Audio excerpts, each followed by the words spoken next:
Here's a number that ran across financial wires this spring, buried under bigger headlines. The US dollar's share of the world's official currency reserves just slipped below 57%.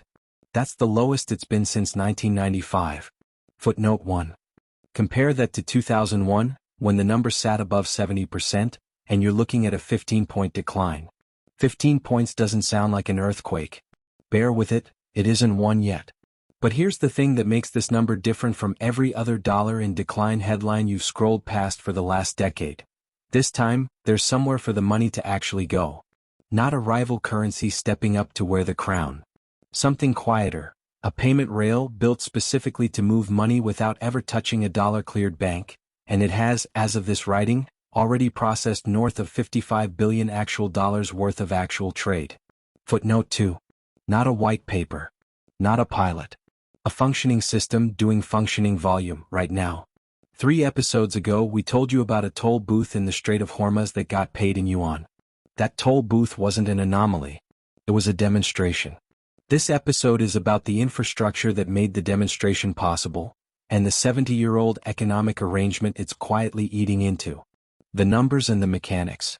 In 1965, France's finance minister, a man named Valéry Giscard d'Estaing, who would go on to become president a decade later, stood in front of reporters and used a phrase that has outlived nearly everyone who heard him say it: exorbitant privilege. Footnote 3. He wasn't being poetic. He was annoyed. Because the United States, in his telling, had built itself a very specific kind of advantage. It could buy French assets, wage a war in Vietnam and run persistent trade deficits, and pay for all of it not by earning foreign currency the way everyone else had to, but simply by printing the currency everyone else already needed to hold. That's the mechanism, stripped down. When your currency is what the rest of the world uses to price oil, settle trade, and stash its emergency savings, the rest of the world has to hold a lot of it. That demand isn't optional for them, it's structural. Which means the country issuing that currency gets to borrow more cheaply than its fundamentals would otherwise justify, because there's a permanent, built-in customer base for its debt that isn't going anywhere. Footnote 4. Every U.S. Treasury bond issued since Bretton Woods has been sold into a market with a captive buyer sitting somewhere in almost every central bank on Earth. The other half of the privilege is less discussed and more useful for this episode: leverage. Because so much of the world's financial plumbing runs in dollars and clears through dollar-correspondent banks, the U.S. Treasury can freeze a country out of the global financial system without firing a shot. Footnote 5. That's not hypothetical. It's exactly what happened to Russia's central bank reserves in 2022, when roughly $300 billion of them were frozen by Western governments within days. Footnote 6. For the 60 years since Giscard d'Estaing's complaint, the privilege has meant cheap money and a weapon, both at once, for one country. So here's what the number from the cold open is actually measuring. The IMF's Currency Composition of Official Foreign Exchange Reserves Survey, COFR, because even international monetary bureaucracy needs an acronym, polls central banks every quarter on what they're actually holding. Footnote 1. And what they're holding in dollar terms has been drifting down for 2 decades. 65% in 2005, 59% in 2016, 57% as of the most recent count. Footnote 1 and 7. Compare that to a completely different number, how much of daily foreign exchange trading still runs through the dollar, and you get 88%. Footnote 8. Those two figures aren't supposed to sit that far apart, and the gap between them is the entire argument of this episode. The dollar's job as the currency you trade with is barely dented. The dollar's job as the currency you trust with your life savings is the one quietly eroding. There's a third, quieter form of the privilege worth naming before we move on, because Section 2 depends on it. Seigniorage, the profit a country makes simply from being the one that prints the money everyone else wants. Every dollar sitting in a foreign vault, never spent, is functionally an interest-free loan from that country to the United States, indefinitely renewed. Footnote 9. Estimates vary on the exact size of that subsidy. Nobody puts it in a budget line, but the IMF's own recent assessments put a rough number on the debt service side of the equation. Something like $9 trillion of the world's roughly $30 trillion in external debt is priced in a currency whose strength those borrowers do not control. Footnote 10. That's not the dollar doing something to them on purpose. That's just what it means to borrow in someone else's money. The global/comparative layer. If Section 1 is what the privilege is, Section 2 is where it's actually leaking. And the leaks aren't evenly distributed. Some countries are patching a hole, and some are drilling a new pipe next to the old one entirely. Start with China because China is doing both at once. Its cross-border interbank payment system, CIPS, the homegrown alternative to the Western-run SWIFT network, processed roughly 750,000 transactions worth about $270 billion in March 2026 alone. Footnote 11. That's 1 month. SWIFT still dwarfs it in absolute terms, but CIPS didn't exist in any meaningful capacity a decade ago, and it isn't slowing down. Then there's the platform that matters more for this episode specifically, because it's the one that carried the Hormuz toll payments from episode 7. Project mBridge, a multi-central bank digital currency platform built by the Bank for International Settlements and now run by China, Hong Kong, Thailand, the UAE, and Saudi Arabia after the BIS formally exited the project in October 2024. As of the most recent count, mBridge has processed north of $55 billion across more than 4,000 transactions, and about 95% of that volume settled in digital yuan, not dollars. Footnote 2. Read that number again. 95%. This isn't a currency war being fought with press releases. It's being fought with a settlement rail that quietly routes around the correspondent banking system. Section 1 sanctions leverage depends on. Gold tells a related but distinct story. Central banks bought roughly 863 tons of gold in 2025, and that's just the publicly reported figure. China stopped disclosing its purchases in May 2024, and analysts think the real total for the year, unreported buying included, likely topped 1,100 tons. Poland led the public numbers, adding 102 tons. Kazakhstan, Brazil, and Turkey rounded out the top 4. Gold's share of total global reserves has climbed from 13% in 2017 to roughly 30% by the end of 2025. BRICS-aligned nations specifically now hold about 17% of the world's gold reserves, up from 11% in 2019.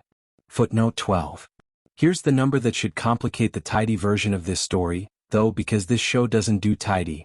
When the World Gold Council surveyed reserve managers this year, 74% said they expect the dollar's reserve share to keep falling over the next 5 years, and they said the money isn't going to the euro and it isn't going to the yuan. Footnote 13. It's going to gold. Not a rival superpower's currency. A metal that answers to no government at all. If you were hoping this episode was building toward, and China wins, it isn't. The yuan is still not freely convertible, China still runs a tightly managed capital account, and a currency you can't easily get back out of a country is not a currency central bank risk officers are eager to stockpile. Footnote 14. The dollar isn't losing a duel. It's being diversified away from, slowly, by people who don't actually love any of the alternatives either. So, why isn't it getting fixed, you may be wondering? If the erosion is real, measurable, and apparently permanent, the natural next question is, what's the fix? There are, roughly, 4 doors people keep knocking on. Door 1. Expand the IMF's special drawing rights, a synthetic reserve asset made up of a basket of currencies, into something countries actually use day to day instead of the dollar. It's been on the table since the 1960s. It has never scaled past a rounding error of global reserves, because an SDR isn't a currency anyone can spend at a port, and nobody's proposing to change that anytime soon. Door 2. A coordinated multipolar reserve framework, something like a jointly managed China-EU basket that gives central banks a genuine non-dollar option with real liquidity behind it. Occasionally floated, most recently in policy discussions of a 5% increase to the SDR basket weight and vague market-based liquidity tools. Footnote 15. Notice the hedging in that language. Nobody's actually building this. A joint reserve currency requires the EU and China to trust each other's central banks with something that valuable, and those 2 blocs do not currently have the kind of relationship that survives that level of trust. Door 3. Return to some kind of commodity backing, gold, most obviously, given how enthusiastically central banks are already buying it. Sounds tidy. Runs immediately into the same wall it ran into in 1971, when Nixon closed the gold window in the first place. There isn't enough gold on Earth to back the volume of global trade and finance that now runs through fiat currency, without either a gold price so high it destabilizes everything it's supposed to stabilize, or a system so illiquid nobody can actually transact in it. Footnote 16. Door 4, the one that would actually work without requiring anyone else's cooperation. The United States gets its fiscal house in order, restores enough confidence in its own debt trajectory that this entire conversation becomes moot. One economist covering this beat has put the underlying diagnosis about as plainly as it gets. The dollar's real long-term vulnerability was never a rival currency competing for the crown, it's whether Washington manages its own fiscal position responsibly. Footnote 17. That's door 4. It requires no summit, no treaty, no new institution. It just requires a domestic political consensus to run smaller deficits, which, you may have noticed, is not a thing either American political party has demonstrated any appetite for in longer than this show has been documenting economic dysfunction. So here's the locked room, and it's a slightly different shape than the ones we've shown you before.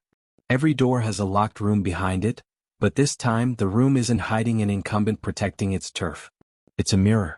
Everyone currently holding dollars, the central banks in China, the Gulf sovereign funds, the very reserve managers the World Gold Council surveyed, is sitting on a pile of an asset they're quietly trying to diversify away from, and every one of them has a powerful incentive to make sure that diversification happens slowly, in an orderly fashion over decades, rather than all at once. A sudden dollar collapse doesn't just hurt the United States. It vaporizes the value of every reserve position built up to hedge against exactly that outcome. The people most exposed to a dollar crisis are, increasingly, the same people quietly building the alternative to it. Nobody wants to be the one who breaks the glass. Which brings us to the undertow, the part of this story that isn't really about currency mechanics at all. It's about who gets hurt first when the mechanics shift, and who's positioning to be somewhere else when they do. The watershed moment nearly everyone in this space points back to is 2022. The freezing of roughly $300 billion in Russian central bank reserves, executed within days of the invasion of Ukraine, by a coordinated group of Western governments. Footnote 6. For decades, dollar reserves had been treated by central banks worldwide as close to risk-free, the one asset immune to the ordinary hazards of markets and politics. February 2022 ended that assumption for good. It didn't matter whether your country had any intention of invading anyone. What mattered was the demonstrated fact that a dollar reserve position could be switched off by a political decision made in Washington and Brussels, with no court proceeding and no appeal. Every finance ministry on earth ran the same thought experiment afterward. Could this happen to us? Enough of them didn't like the answer to start building an exit. China has spent the years since methodically building that exit for anyone who wants to use it. The Belt and Road Initiative alone has deployed something in the neighborhood of $1 trillion in infrastructure financing, denominated substantially in yuan, across more than 140 countries. Footnote 18. Which isn't primarily a currency strategy, but it functions as one, because every yuan-denominated loan is a small, permanent piece of demand for a currency that didn't have much international demand at all a generation ago. Layer CIPS and mBridge on top of that financing relationship. And China isn't just offering an alternative settlement rail. It's offering a full pipeline, financing in yuan, trade settlement in yuan, and a payment system that never touches a Western-controlled correspondent bank at any point in the chain. None of this means the dollar's position collapses on any particular Tuesday.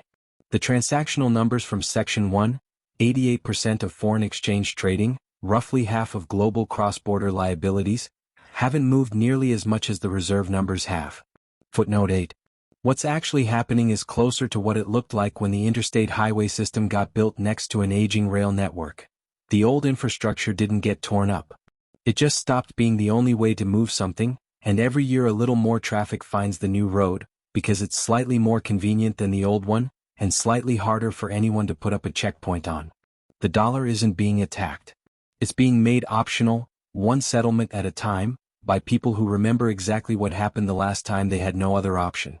None of this is a prediction that the dollar loses its throne next year or in 5 years or possibly ever completely.